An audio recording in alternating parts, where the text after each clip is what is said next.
नमस्कार दर्शक बंधु आज क्षुद्र भिडियो रे आपण मानक स्वागत। दर्शक बंधु लागिबा पई जाउअछि विरल और भयंकर चंद्र ग्रहण। वर्ष 2026 र प्रथम चंद्र ग्रहणटी 3 मार्च 2026 दोल पूर्णिमा दिन लागिबा पई जाउअछि। फाल्गुन मास पूर्णिमा दिन केतुग्रस्त चंद्र ग्रहण पड़िबा पई जाउछि एवं एही दिन दोल पूर्णिमा मध्य पड़ुअछि। दर्शक बंधु एही प्रकारर विरल चंद्र ग्रहण 100 वर्ष रे थरे लागिथाए। दर्शक बंधु आपण मानक मनरे प्रश्न आसुथिबो जे भारत तथा आम ओडिशा रे एहार प्रभाव रहिबो कि नाही, एहा पालनीय कि नुहे, हांडी छाड़ार समय कौन रही। तेबे मु आपण मानक प्रथमरु ही जणाई रखिबी जे चलित वर्षर मार्च 3 तारिख मंगलवार को लागुथिबा ग्रहणटी आम भारत तथा आम ओडिशा रे पालनीय हेबो। ता सहित एही ग्रहण रे हांडी छाड़ एवं पाक निषेध मध्य निश्चित भाव में रहिबो। दर्शक बंधु एही वीडियो रे आपण माने जानिबा पई पाइबे 3 मार्च मंगलवार दिन लागिबा पई जाउथिबा ग्रहणर स्पर्श समय एवं मुख्य समय विषय रे। ता सहित आपण माने जानिबे आम ओडिशा रे एही ग्रहणटी केउ समय रे स्पर्श करिबा एवं केउ समय रे मुख्य प्राप्ति हेबा एवं हांडी छाड़ार समय बा पाक निषेधर समय केउ समय पर्यंत रहिबा एवं ता सहित ग्रहण समय रे केउ काम करिबा उचित एवं केउ काम करिबा अनुचित होइथाए। विशेष करी गर्भवती महिला माने एही दिन केउ केउ सावधानता को अवलंबन करिबे। आपण माने होली को किभली भावरे पालन करिबे। दर्शक बंधु ता सहित मु आपण मानक बताइबी ग्रहणर केउ राशि उपरे केउ प्रभाव पड़िबो एवं केउ राशिर व्यक्ति मानक उपरे एही चंद्र ग्रहणर अशुभ प्रभाव पड़िबा पई जाउछि। एही समस्त विषय रे आजिर एही भिडियोटी रे आपण माने संपूर्ण तथ्य जानिबा पई पाइबे। सेथिपाई जो माने भी एही भिडियोटी को देखुचंती भिडियोटी को स्किप न करी शेष पर्यंत निश्चय देखंतो। जदि आपण माने भिडियोटी को स्किप करी देबे तेबे आपणक जीवनर किछि गुरुत्वपूर्ण कथा विषय रे आपण माने जानि परिबे नाही।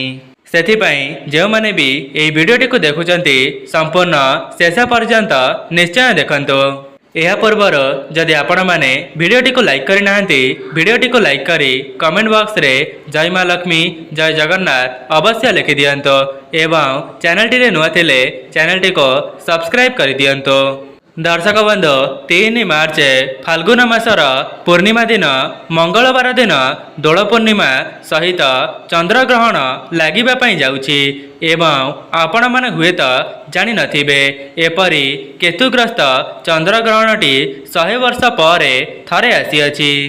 दर्शक बंधु आपण माने जानिछंती पराग हेउ किंबा चंद्र ग्रहण हेउ एहार संपूर्ण प्रभाव जीव जगत उपरे पड़ी थाए, ग्रह मानक उपरे पड़ी थाए।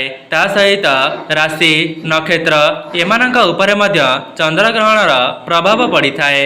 दर्शक बंधु चलित वर्षर चंद्र ग्रहणटी संपूर्ण भारत वर्ष रे दृश्यमान हेबा सहित आम ओडिशा रे मध्य एहा दृश्यमान हेबा एवं एही चंद्र ग्रहण रे पाक निषेध बा हांडी छाड़ संपूर्ण भाव रे सुनिश्चित रहिबा। दर्शक बंधु साधारण भाव में चंद्र ग्रहणर 9 घंटा पूर्वर एवं सूर्य परागर 12 घंटा पूर्वर हांडी छाड़ बा पाक निषेध को मान्यता दिया जाइछि। काहेकि ना एही समय को सूतक समय भाव में विवेचना करा जाइछि। काहेकि ना एही समय को सूतक समय बोली माना जाई थाए। जेहेतु चलित वर्षर चंद्र ग्रहणटी दोल पूर्णिमा 3 मार्च मंगलवार दिन लागिबा पई जाउछि एहार मध्य हांडी छाड़र समय को निर्दिष्ट करा जाइछि। दर्शक बंधु चलित वर्षर चंद्र ग्रहणटी 3 मार्च मंगलवार दिन लागुथिबा हेतु एहार हांडी छाड़र समय मार्च 3 तारिख मंगलवार सकाळ 6:20 आरंभ होई संध्या 6:47 पर्यंत रहुअछि एवं एही समय रे ठाकुरंकर पूजार्चना पाक निषेध एवं खाद्य रंधन को मध्य बारण करा जाइछि। ସେଥିପାଇଁ ଆପଣମାନେ 3 ମାର୍ଚ୍ଚ 6:20 ପୂର୍ବରୁ ଆପଣଙ୍କର ଦେବନୀତି ପୂଜା ପାଠ ଏସବୁକୁ ସାରିବା ପାଇଁ ଚେଷ୍ଟା କରିବେ। ଆପଣମାନେ ଚେଷ୍ଟା କରିବେ ବ୍ରହ୍ମ ମୁହୂର୍ତ୍ତରୁ ହିଁ ଦେବାଦେବୀଙ୍କ ପୂଜାର୍ଚ୍ଚନା କରିଦେବେ ଏବଂ 6:20 ପରେ ଆପଣମାନେ ଈଶ୍ୱରଙ୍କର ପୂଜାର୍ଚ୍ଚନା କିମ୍ବା କୌଣସି ଶୁଭ କାର୍ଯ୍ୟକୁ କରିବେ ନାହିଁ। ସେହିପରି 6:20 ପୂର୍ବରୁ ଆପଣମାନେ ଯାହା ବି ଖାଦ୍ୟକୁ ଖାଇବା ପାଇଁ ଚାହୁଁଛନ୍ତି ଖାଇପାରିବେ। ଆପଣମାନେ 6:20 ପରେ କୌଣସି ଦେବନୀତି ଖାଦ୍ୟପେୟ କିମ୍ବା ରନ୍ଧନ କାର୍ଯ୍ୟକୁ କରିବେ ନାହିଁ। ଦର୍ଶକ ବନ୍ଧୁ, ଯେହେତୁ ଆମେମାନେ ସନାତନୀ ଧର୍ମ ଅଟୁ, ସେଥିପାଇଁ ଏହିସବୁ ନିୟମର ପାଳନ କରିବା ମଧ୍ୟ ଆମକୁ ବହୁତ ଜରୁରୀ ଅଟେ ଏବଂ ଚନ୍ଦ୍ରଗ୍ରହଣର ସୂତକ ସମୟ ସରିବା ପରେ ଆପଣମାନେ ସ୍ନାନ ଆଦି କାର୍ଯ୍ୟ ସମାପନ କରିବା ପରେ କୌଣସି ଶୁଭ କାର୍ଯ୍ୟକୁ ଆରମ୍ଭ କରିପାରିବେ। ଆପଣମାନେ ଦେବ ପୂଜନ କିମ୍ବା ଦେବତାଙ୍କର ଦର୍ଶନ ମଧ୍ୟ କରିପାରିବେ।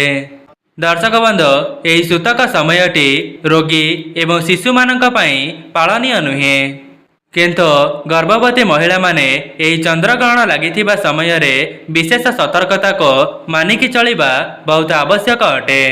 ଦର୍ଶକ ବନ୍ଧୁ, ଏବେ ଆସନ୍ତୁ ଜାଣିବା ଚନ୍ଦ୍ରଗ୍ରହଣର ଗ୍ରାସ ଏବଂ ମୁଖ୍ୟ ସମୟ ବିଷୟରେ। ତେବେ ଗ୍ରହଣର ଆରମ୍ଭ ହେବ ମାର୍ଚ୍ଚ 3 ତାରିଖ ମଙ୍ଗଳବାର ଦିନ 3:20:11 ଆରମ୍ଭ ହୋଇ ସନ୍ଧ୍ୟା 6:47:15 ସମାପ୍ତ ହେବ ଏବଂ ଏହି ଚନ୍ଦ୍ରଗ୍ରହଣର ସମ୍ପୂର୍ଣ୍ଣ ଅବଧି ହେଉଛି 3 ଘଣ୍ଟା 27 ମିନିଟ୍ ଏବଂ 7 ସେକେଣ୍ଡ ପର୍ଯ୍ୟନ୍ତ ଏହି ଚନ୍ଦ୍ରଗ୍ରହଣଟି ଆକାଶରେ ଦୃଶ୍ୟମାନ ହେବ।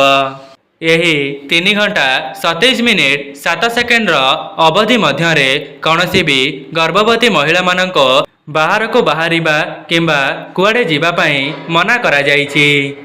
ତା ସହିତ ସେମାନେ ଗ୍ରହଣକୁ ମଧ୍ୟ ଦର୍ଶନ କରିପାରିବେ ନାହିଁ ଏବଂ ଆପଣମାନେ ଗୋଟିଏ କଥାର ଧ୍ୟାନ ରଖିବେ, ଗ୍ରହଣ ସମୟରେ କେହି ବି ଶୋଇବା ଉଚିତ ନୁହେଁ ଏବଂ ତା ସହିତ ଗର୍ଭବତୀ ମହିଳାମାନେ ଗ୍ରହଣ ସମୟରେ ଗୋଟିଏ ନଡ଼ିଆକୁ କୋଳରେ ରଖି ବସିବା ଦ୍ୱାରା ସେମାନଙ୍କର ଗର୍ଭ ଯନ୍ତ୍ରଣା କମ୍ ହୋଇଯାଏ ଏବଂ ସେମାନଙ୍କ ସନ୍ତାନ ଉପରେ କୌଣସି ବି ନକାରାତ୍ମକ ଶକ୍ତିର ପ୍ରଭାବ ପଡ଼ିପାରେ ନାହିଁ ଏବଂ ଗର୍ଭସ୍ଥ ଶିଶୁଟି ବହୁତ ସୁରକ୍ଷିତ ରହିଥାଏ। ତା ସହିତ ଜ୍ୟୋତିଷ ଶାସ୍ତ୍ର ଅନୁସାରେ ଚଳିତ ବର୍ଷର ଚନ୍ଦ୍ରଗ୍ରହଣଟି ଅନେକ ପ୍ରକାରର ଗ୍ରହ ଏବଂ ନକ୍ଷତ୍ରଙ୍କ ମଧ୍ୟରେ ବହୁତ ବଡ଼ ପରିବର୍ତ୍ତନ ଆଣିବା ପାଇଁ ଯାଉଛି।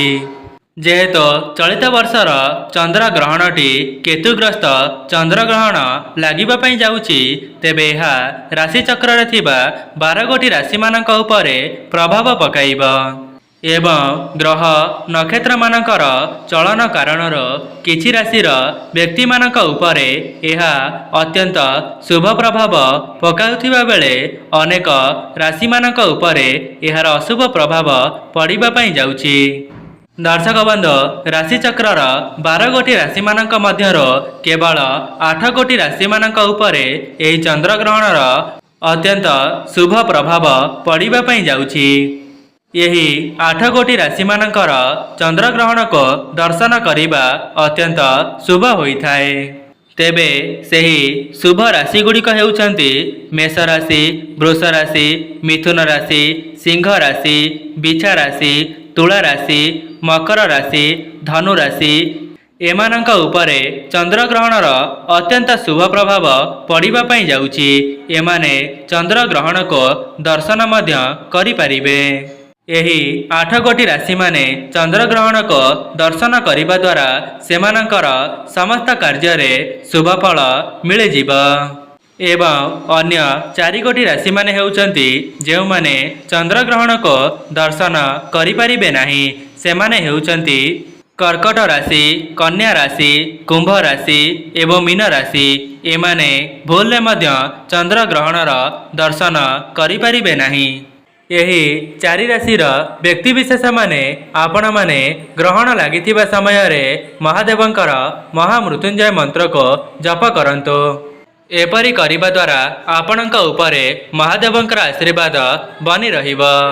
दर्शक बंधु चंद्रग्रहण समय यही मर्त्यमंडल अनेक प्रकार नकारात्मक शक्ति विचरण करिथांती जहाद्वारा यही ग्रहणटी गर्भवती महिला अत्यंत अशुभ होइथाए।